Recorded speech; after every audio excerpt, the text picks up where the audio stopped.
महीना चल गई। एगो पत्नी अपना पति से कहा था कि मन भावे मैया के अरे चुनरिया गोटेदार सैया ले ले ओ सैया ले ले जाता रा आरा के बजा सैया ले ले जाता रा आरा के बजा सैया ले ले मन भावे मैया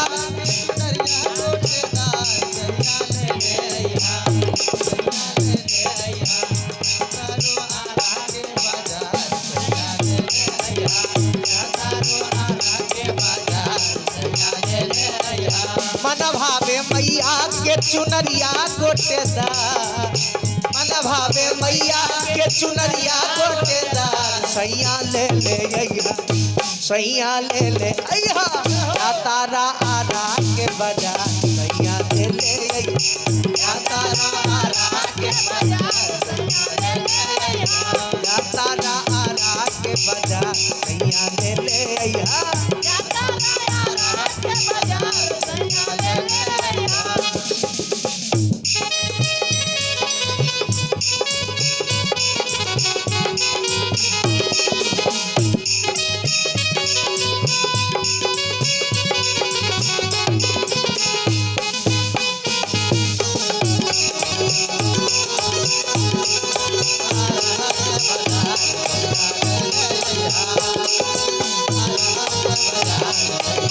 और एक बात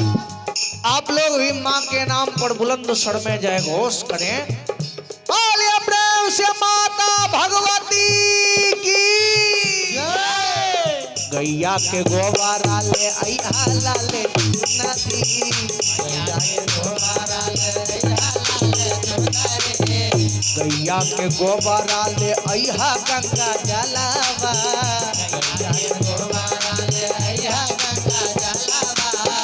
औरों का भाई के ले अइहा तू तो सुनर सुनर फलवा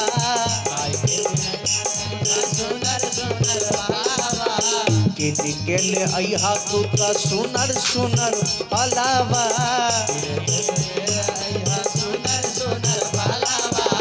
बेली चमेली अरु और राहुल के हार सैया ले ले बेली चमेली और राहुल के हार सैया ले ले सैया ले ले जाता रा बलिया के बाजार सैया ले ले जाता रा बलिया के बाजार सैया ले ले मन भावे मैया के चुनरिया गोटेदार सैया ले ले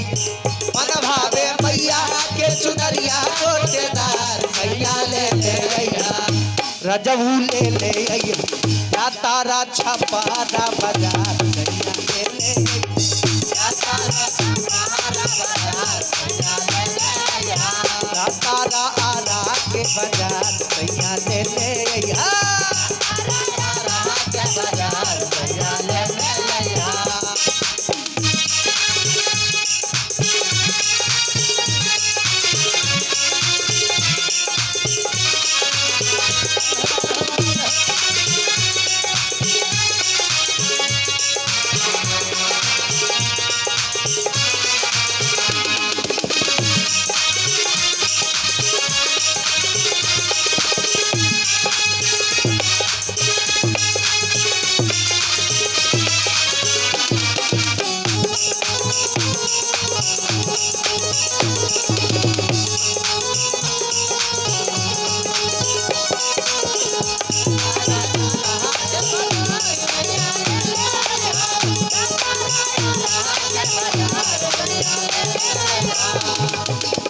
जोड़े जोड़े काला साले अइहा पियरी दिया दी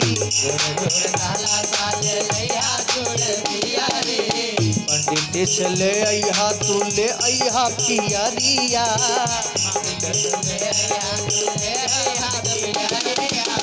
जोड़े जोड़े काला साले अइहा जोड़े दिया दी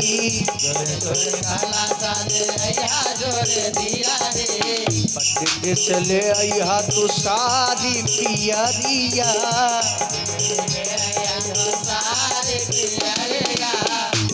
बेली चमेली और अड़हुल के हार सैया ले आई। बेली चमेली और अड़हुल के हार सैया ले आई। रजऊ ले आई जाता रा आरा के बाजार जाता रा आरा के बाजार जाता रा आरा के बाजार जाता रा आरा के बाजार